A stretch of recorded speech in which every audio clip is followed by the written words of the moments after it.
y bendecido día. Quien les saluda, Mariana del Valle Buitrago Rodríguez. Y en este segundo video instruccional vamos a sumergirnos en el desarrollo del bloque temático número 2, el cual está comprendido bajo dos objetivos fundamentales, como son el buque y los sujetos marítimos. A razón de esto, me voy a permitir compartir pantalla para hacer lo propio e iniciar el desarrollo de este bloque temático número 2, que fundamentalmente comprende aspectos súper importantes dentro del derecho marítimo. Básicamente, todas las ramas del derecho tienen un objeto de estudio, así como unos sujetos de estudio. Y de la misma forma, el derecho marítimo tiene como objeto de estudio la institución del buque. A razón de esto, nosotros vamos a revisar el día de hoy algunos aspectos generales, tales como la definición del buque, la naturaleza jurídica del buque, la clasificación del buque, la propiedad naval, el registro naval venezolano, así como los privilegios navales que se pueden constituir en esa embarcación como medidas preventivas, y de la misma forma esos privilegios como la hipoteca naval y la venta judicial del buque. Ya cuando hayamos hecho lo propio, ingresaremos a el tema número 2 de este bloque temático número 2, que hace mención a los sujetos del derecho marítimo. Y allí vamos a poder revisar todos aquellos participantes del derecho marítimo, como el propietario, el armador, por si fuera poco el capitán, la tripulación o la gente de mar, así como también el agente naviero y las funciones que se llevan a cabo a través de los servicios de pilotaje, el servicio de remolque y el servicio de lanchaje. Todos ellos a través del Instituto Nacional de Espacios Acuáticos. A razón de esto, les doy la más cordial bienvenida al desarrollo de esta unidad temática número 2. Y para ello vamos a hacer mención a el buque. Muchas personas, cuando se les dice buque, tienen dentro de su mente la imagen de embarcaciones totalmente grandes con dimensiones considerables. Pero desde ya quiero que quede claro que el buque no solamente está referido a esas embarcaciones o construcciones considerablemente de dimensiones grandes o extensas. También podemos considerar buques a todas esas construcciones o embarcaciones denominadas como lanchas o embarcaciones más pequeñas, debido a que lo importante para poder denotar la institución del buque es que como construcción la misma pueda flotar sobre las aguas. Y a razón de esto es importante la consideración que trae la Ley General de Marinas y Actividades Conexas del año 2014.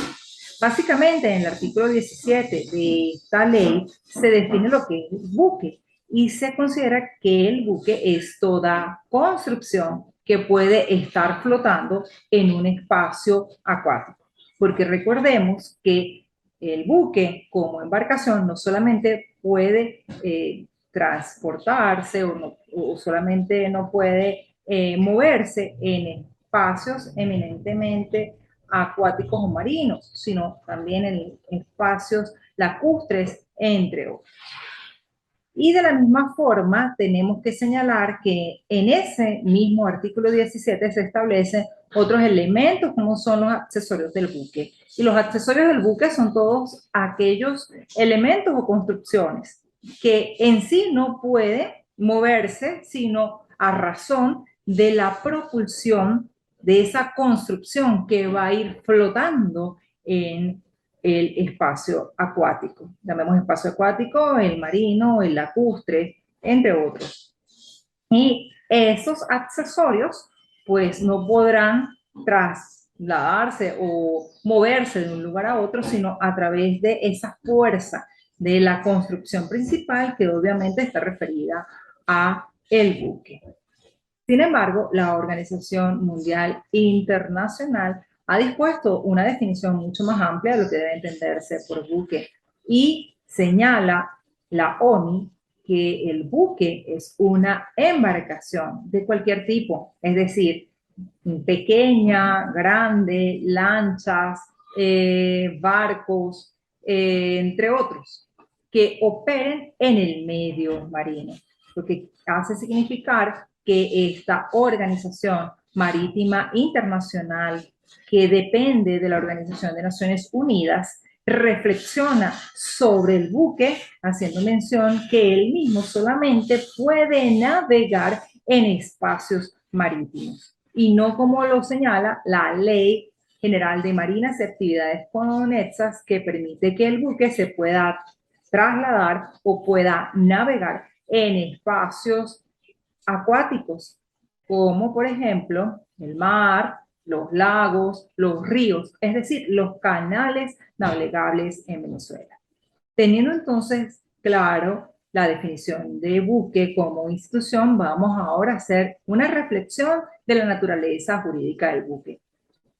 Como bien lo dispone el Código Civil dentro del artículo 525 y el artículo 532, el buque necesariamente como construcción flotante viene a responder a las características de bienes muebles, es decir, que se pueden trasladar de un lugar a otro. Sin embargo, esa característica de bien mueble no impide que a través de las diferentes exigencias administrativas y el control establecido en las leyes se pueda constituir en el buque como embarcación algunas instituciones, como por ejemplo las referidas a el embargo, al secuestro y a la hipoteca de carácter naval. Cosa contradictoria, porque generalmente nosotros sabemos que el principio que dispone la hipoteca es que solamente puede estar constituida en bienes de carácter inmueble. Sin embargo, la excepción a la regla está establecida en el caso de los buques que estén insertos o inscritos en el registro naval venezolano. Y en consecuencia, se puede de la misma manera crear una hipoteca naval sobre esta construcción.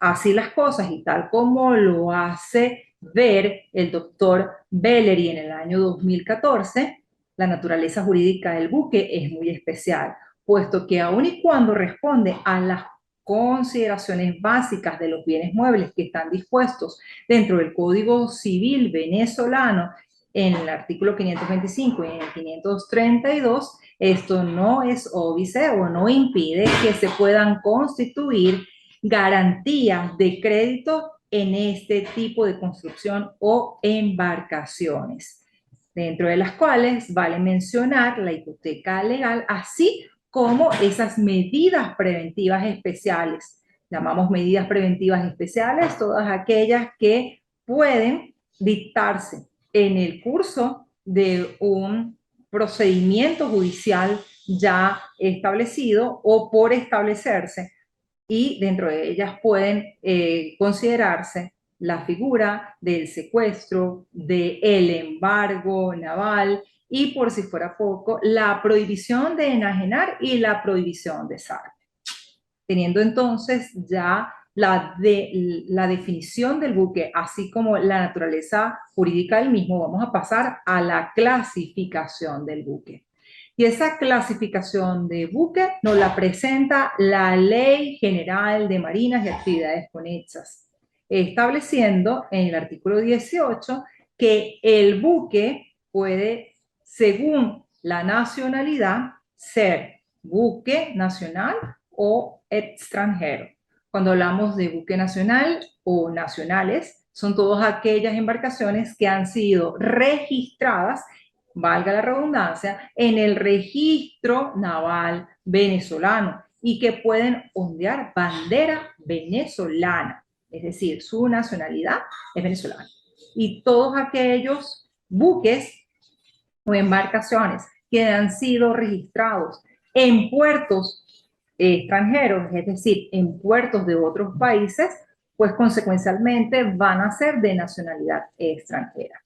Y de acuerdo a la propiedad o afectación, el mismo instrumento legal establece que el buque puede ser privado o puede ser público. Privado cuando el mismo sea propiedad de una persona natural o bien de una persona jurídica de carácter privado. Pero en el caso de los buques públicos son todos aquellos que pertenecen al Estado. Gracia tenemos el buque escuela Simón Bolívar. De acuerdo a su destinación, se establece que el buque puede ser buque de pasaje. Es aquel que permite llevar una cantidad de personas como pasajeros, que no puede ser inferior a 12 personas. Luego tenemos el buque de carga, que es aquel que permite el traslado de mercancía de un puerto al otro.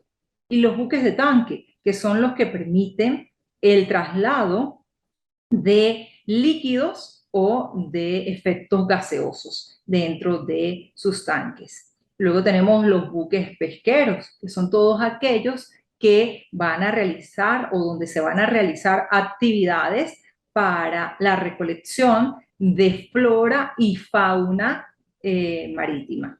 Y tenemos también los buques deportivos, que son todos aquellos buques en donde se puede hacer actividad, como por ejemplo actividad de vela, entre otras. Y los buques de recreo, que son aquellas embarcaciones que permiten la recreación o el esparcimiento de las personas, como por ejemplo aquellos cruceros de quinceañeras. Los buques científicos o de investigación, los que están dedicados básicamente a la solventación o solución de alguna problemática en el mundo acuático, y los buques de guerra, que son los buques que están diseñados para poder, en todo caso, responder a conflictos bélicos. Y allí pudiésemos nombrar los submarinos. Y tenemos también los buques de servicio. Finalmente, dentro de la clasificación, es importante señalar el elemento de la propulsión.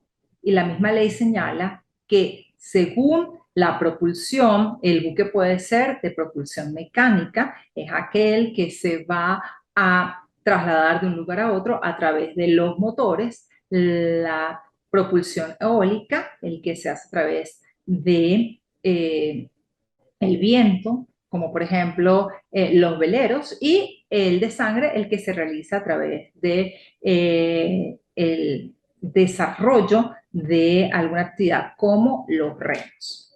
Entonces, habiendo establecido la clasificación que nos presenta la Ley General de Marinas y Actividades Conexas en Venezuela, vamos a pasar ahora a la propiedad naval. Se dice que la embarcación o esa construcción que flota en el agua se prueba básicamente con la inscripción en el RENAVE. El RENAVE es el Registro Naval Venezolano, y la persona del constructor, que puede ser el mismo propietario de ese buque, debe inscribir esa embarcación en el RENAVE para que, en todo caso, pues pueda demostrar esa propiedad de la embarcación, siempre y cuando haya sido construida en la República Bolivariana de Venezuela. Y ese documento le va a permitir, frente a terceras personas, ser el titular de propiedad. Allí se expresará algunos elementos como las dimensiones y las características, y por si fuera poco, el nombre del propietario. Importante aquí señalar que puede existir la copropiedad del buque. Y en caso de la copropiedad, las personas que son copropietarios deben aparecer en ese documento de propiedad. Pero cuando se van a realizar básicamente algunas remodelaciones o algunas reparaciones del buque, se tendrá que tomar en consideración el voto favorable de la mayoría de los copropietarios para poder realizar esas reparaciones en el buque. Entre tanto, si el buque ha sido construido en el extranjero, se debe probar esa propiedad naval con el respectivo documento de construcción a favor de la persona o el traspaso a la persona o a la empresa que va a solicitar la inscripción de esa embarcación en el RENAVE, es decir, en el Registro Naval Venezolano. Pero si el buque ha sido apresado, ha sido capturado o ha sido en todo caso remolcado con la copia de la actuación que ha quedado inscrita en el RENAVE y que obviamente debe considerarse para señalar quién es ese propietario naval.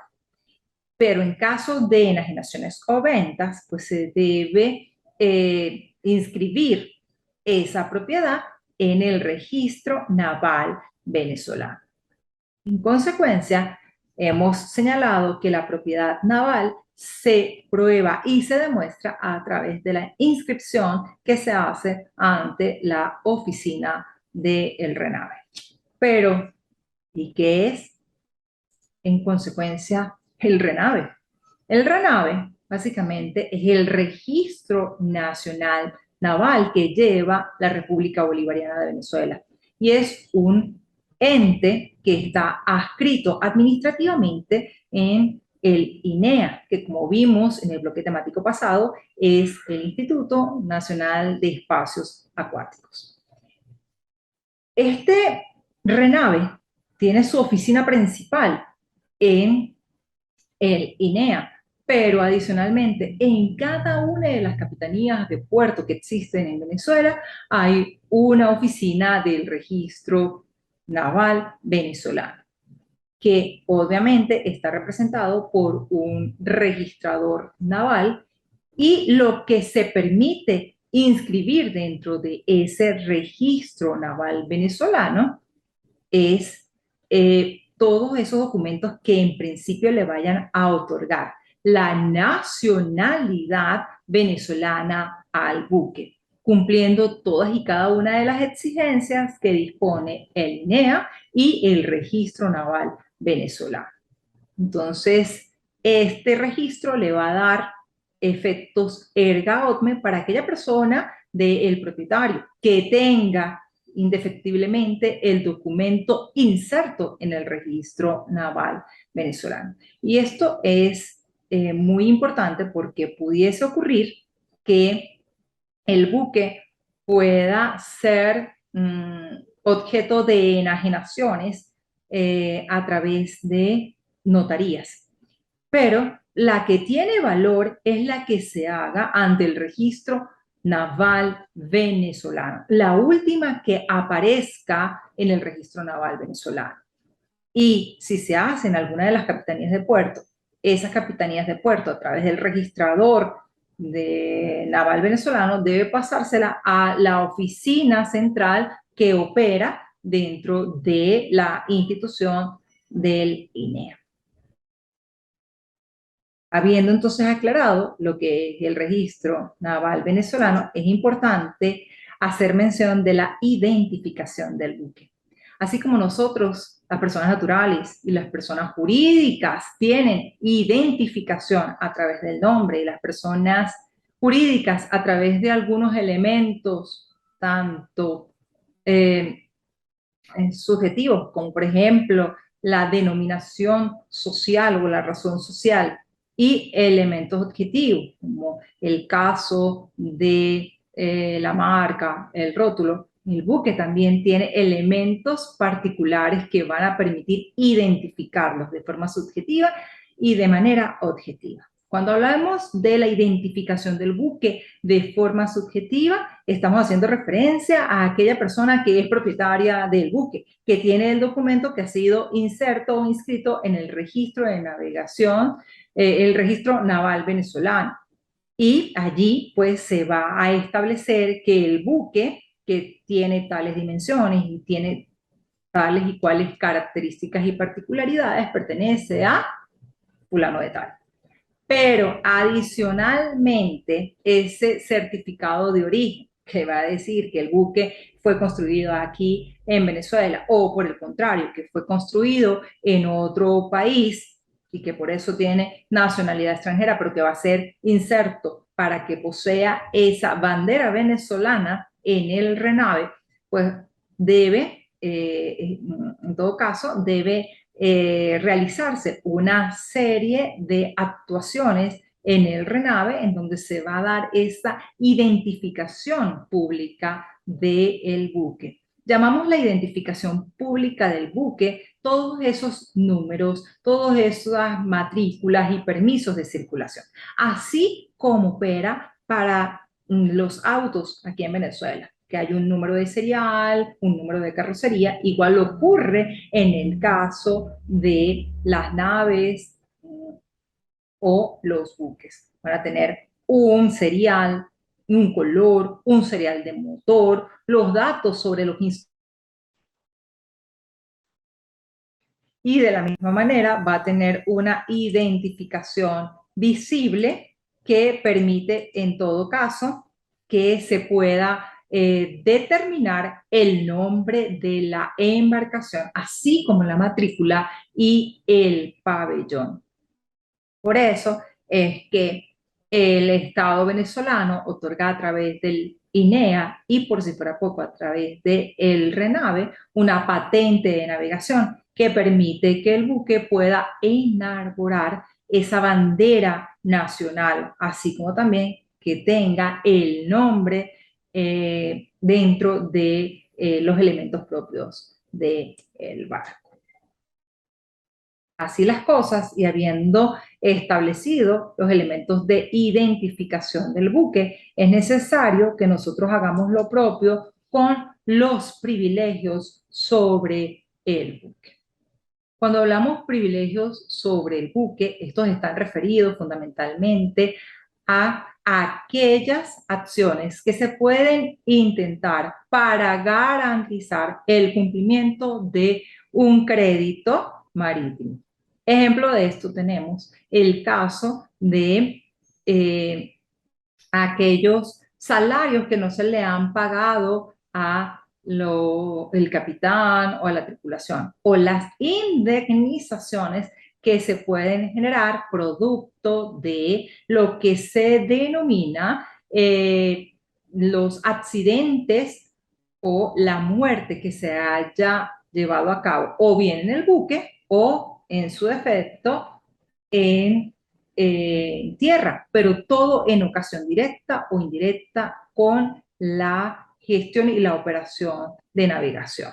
Por eso es que Pejove señala que sin importar que se haya realizado esa inscripción del privilegio sobre el buque para hacer efectivo el cobro de esas acreencias, pues ese privilegio va a gravar al buque, sin importar el propietario que tenga el buque, porque se va a perseguir básicamente al buque y no al propietario de este. En consecuencia, sin necesidad de la publicidad registral, los acreedores tienen la facultad de seguir la suerte del buque para cobrar la creencia que se ha generado producto de ese privilegio marítimo. Y este está regulado, este privilegio como tal, está regulado dentro de la legislación venezolana y en algunos acuerdos internacionales. De la misma manera, vamos ahora a mencionar la hipoteca naval. Cuando estábamos haciendo lo concerniente a la naturaleza jurídica del buque como institución, señalábamos que el buque pues tiene unas características que le permiten ser una institución totalmente especial, en el sentido de que el buque o en el buque se puede constituir como garantía de cumplimiento por una creencia marítima y dineraria lo que se denomina la hipoteca naval. La hipoteca naval permite, como lo señala Bellery, la garantía de una obligación principal. Y, como decíamos, en esa naturaleza jurídica, esto es una excepción al principio de que la hipoteca se constituye solo para bienes de carácter inmueble. Pero, indefectiblemente, para que esta hipoteca tenga validez, es necesario que el documento en el que se constituye tanto el crédito como la hipoteca conste en el RENAVE, es decir, en el Registro Naval Venezolano. ¿Cómo lo vamos a constituir? Bueno, lo vamos a constituir siempre y cuando se lleve ese documento al RENAVE. Y al momento de inscribir el documento en RENAVE va a tener todos los efectos oponibles a terceros. Es decir, que el primer documento de hipoteca naval que se registre va a ser el que tiene plenos efectos en el buque. Y cualquier otro acto que modifique o extinga la hipoteca, es decir, la cancelación de esa obligación dineraria, debe igualmente ser inscrita y notificada al RENAVE para que tenga plenos efectos, es decir, efectos erga omnes. Ahora, ¿cuáles son los efectos que produce la hipoteca naval?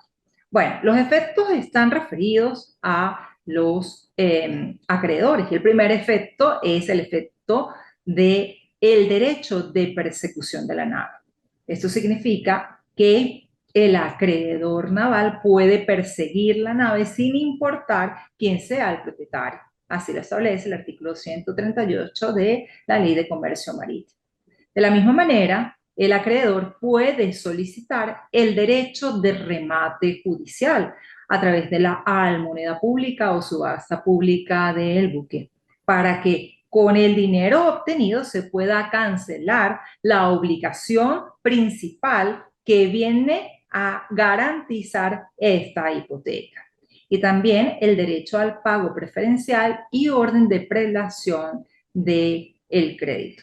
Significa que en cualquier momento la persona del acreedor tiene preferencia ante el pago. Así sea pago de salarios del capitán o la tripulación o la gente de mar. Y la prelación que se establece del crédito que se está generando producto de la hipoteca es tal cual como la figura de la hipoteca sobre bienes inmuebles, con una gradación primaria, es decir, una prelación frente a cualquier otro tipo de crédito. Supongamos que no se pudo obtener del propietario del buque la honra del compromiso y el acreedor necesariamente tenga que hacer ejecución forzada de la hipoteca naval. En ese caso, allí se va a hacer la venta directa del buque a través de lo que se denomina la moneda pública. Pero también puede ocurrir que si el acreedor del crédito no quiere de ninguna manera que se venda ese buque, lo que puede hacer es tomar posesión del buque y hacer la explotación comercialmente de él mismo. Así las cosas, fíjense que esta figura de hipoteca naval es una figura excepcional frente a la institución de la hipoteca que nosotros como abogados conocemos. En tanto y en cuanto que sobre las medidas preventivas que versan en el buque, tenemos que decir que las mismas se dictan de manera incidentalmente frente a un proceso judicial que se establece en un tribunal marítimo y mercantil. Estas medidas pueden ser el embargo, la prohibición de enajenar y de gravar el buque, el secuestro y la prohibición del SAR. Estas medidas preventivas, como su nombre lo indica, pueden prevenir que quede ilusoria esa esa resulta del juicio para la parte que sea vencedora. Y por eso el tribunal no solamente va a exigir la caución para poder decretar la medida preventiva sobre el buque, sino que para poderla dictar tendrá que comprobar lo que se denomina el fonus bonus juru, que es el buen derecho que tiene la persona sobre el bien, y el periculum in mora, es decir, el temor de la insolvencia o de que quede ilusoria la, la acción que se solicita. Y finalmente, la venta judicial del buque. Esta venta judicial del buque es una enajenación forzosa que está dispuesta por ley en el caso de que obviamente no se haya honrado el compromiso de el pago de ese crédito de carácter marítimo. Y lo obtenido en esa venta judicial se le va a dar a los acreedores para que se pueda, en todo caso, saldar esa obligación que asumió el propietario, tal como lo señala el autor Pejoves. Entonces, fíjense que durante estos elementos hemos revisado la institución del buque como objeto del derecho marítimo. A continuación, vamos a hacer referencia a los sujetos de navegación, que también han sido denominados como los sujetos marítimos. Dentro de ellos están el propietario, el armador, el capitán, el agente naviero, el servicio de pilotaje, el servicio de remolcadores y el servicio de lanchaje. Nosotros hablamos de el propietario, indefectiblemente tenemos que hacer remisión a algunos elementos que ya vimos en este video instruccional y que hacen referencia a que el dueño o el constructor de esa embarcación indefectiblemente debe registrarla en el RENAVE para poder acreditarse como propietario de el buque o de la embarcación. Y en función de esto tenemos que decir que para poder comprobar la existencia del propietario se requiere ese documento de inscripción en el RENAVE. El armador es otra de las figuras que entran como sujetos marítimos o de la navegación. El armador viene a ser la persona que va a representar al propietario, es decir, va a fungir como un mandatario del propietario y va a realizar todas las gestiones operativas del buque. Es decir, él tiene que estar atento de que dentro de la nave, dentro de ese buque que se usa o que se explota, estén todas las condiciones dadas para que el mismo pueda salir a navegar. Hablamos de la alimentación para la gente de mar, es decir, para el capitán, la tripulación o los pasajeros que vienen a conformar parte de ese buque, pero también de todos los aparatos de la navegación, de los motores, que todo esté en perfecta sintonía para que no exista ningún desperfecto en el recorrido de la navegación. Y en función de esto, el armador puede ser, en principio, propietario o puede ser un armador, persona natural o jurídica, que asuma la responsabilidad de tener al día pues todas las condiciones necesarias para que esa embarcación pueda realizar las actividades de navegación. La responsabilidad del armador se dice que tiene una responsabilidad civil que está en función de las obligaciones contraídas por el capitán.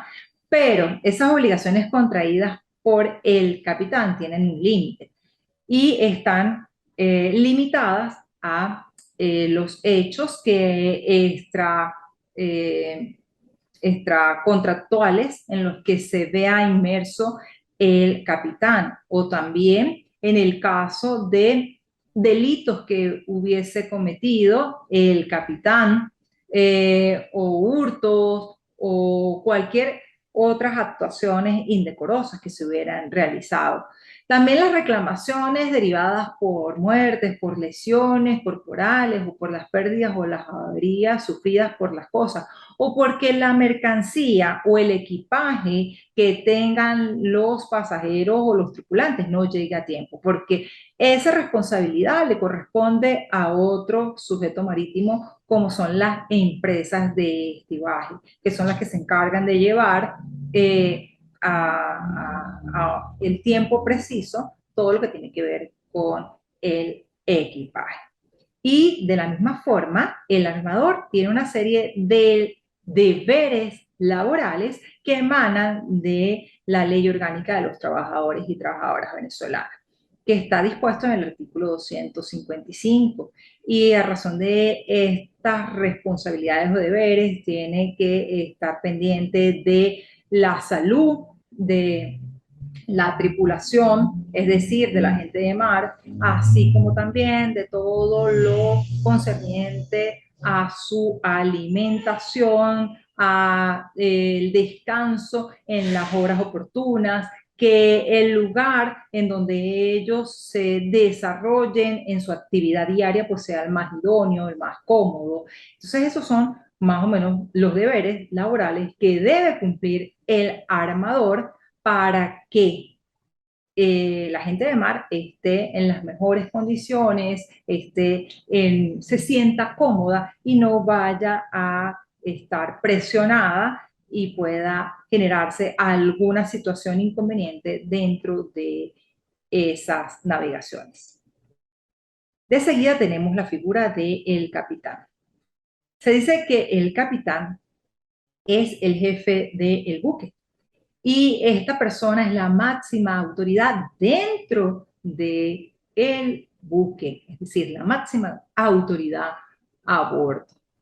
Este va a ser un mandatario del propietario y del armador. Y dentro de sus funciones está mantener la disciplina en el buque. Pero adicionalmente, él tiene la función indefectible de llevar un diario de navegación. En ese diario de navegación debe inscribir o debe relatar todas y cada una de las eventualidades que se hayan podido presentar en el transcurso de la navegación.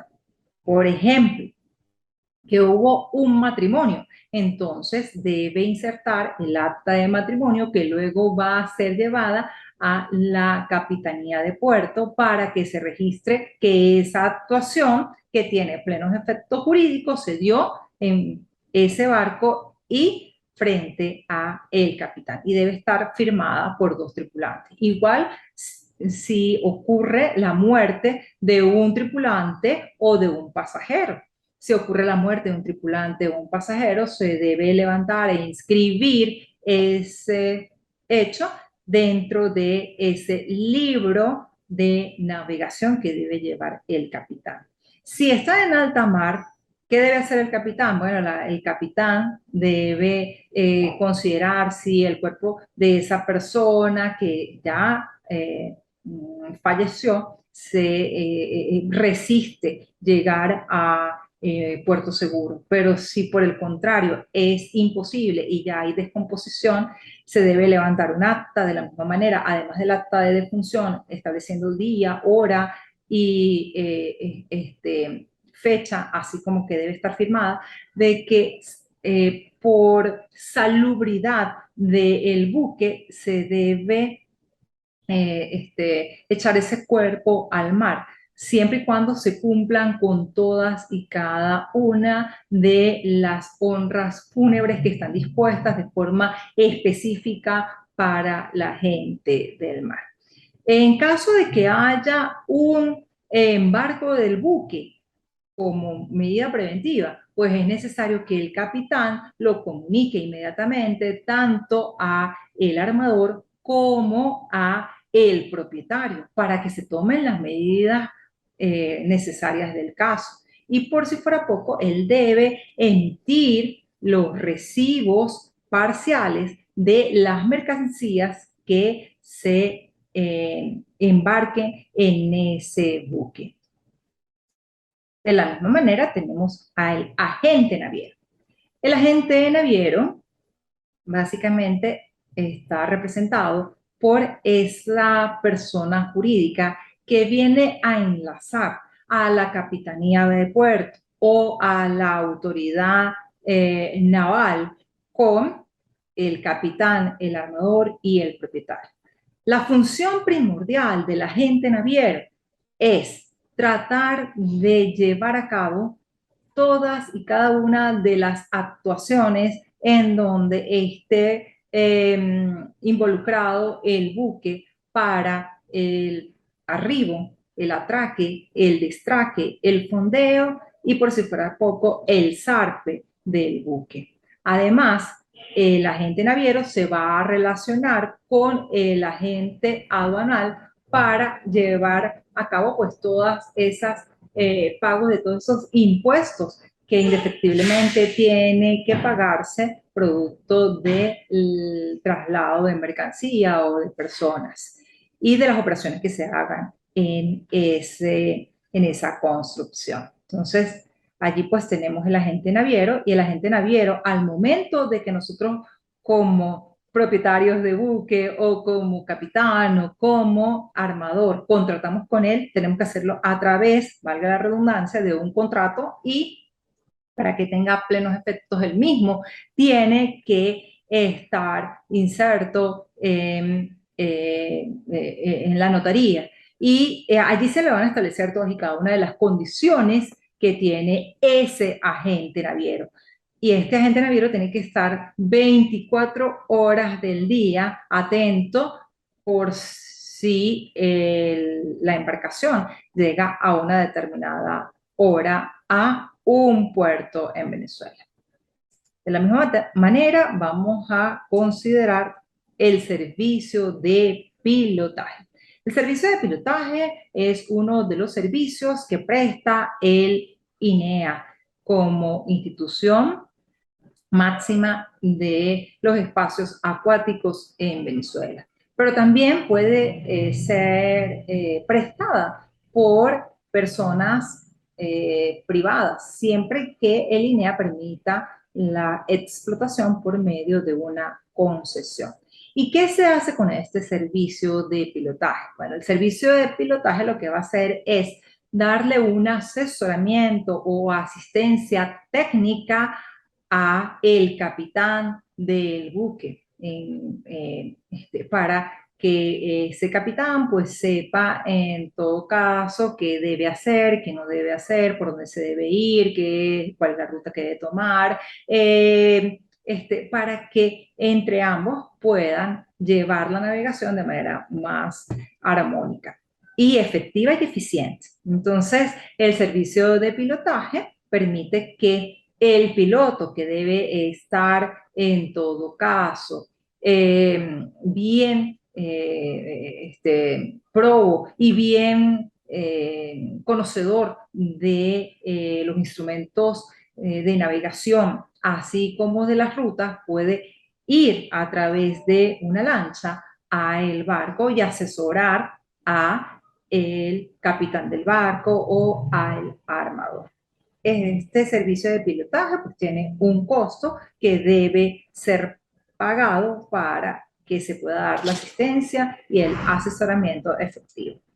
De la misma manera tenemos el servicio de lanchaje, que de la misma forma es un servicio que presta el INEA y también puede ser prestado por una empresa particular a través de una concesión. Y el servicio de lanchaje permite el traslado del piloto que está en un determinado puerto para poder cumplir las funciones de asesoramiento a el capitán del buque. Y obviamente este servicio de lanchaje puede ser dado o bien por el INEA o por cualquier empresa de carácter privada a través de las concesiones que haya dispuesto el INEA. Y por este servicio de lanchaje se va a cobrar una cantidad de dinero.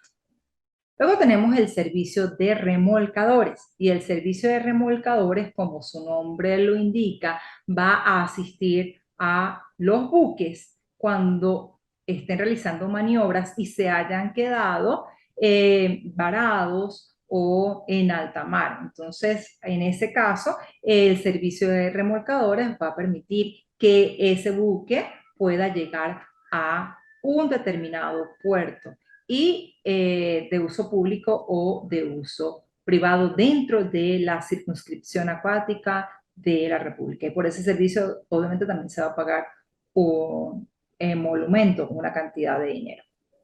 Vistos así, hemos revisado fundamentalmente los sujetos que intervienen dentro de lo que nosotros conocemos como sujetos marítimos. Pero nos queda alguien muy importante, que es la tripulación, también conocida como la gente del mar.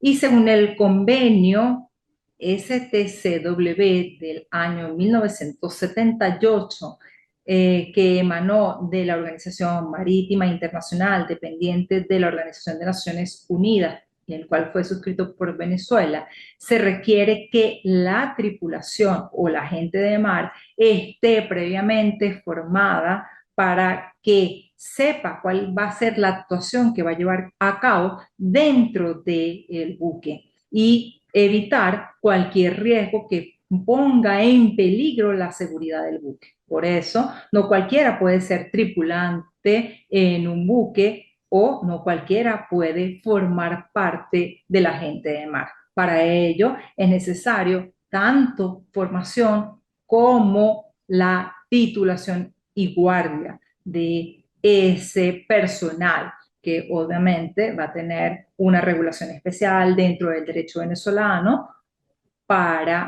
por el tipo de relación laboral que lleva a cabo.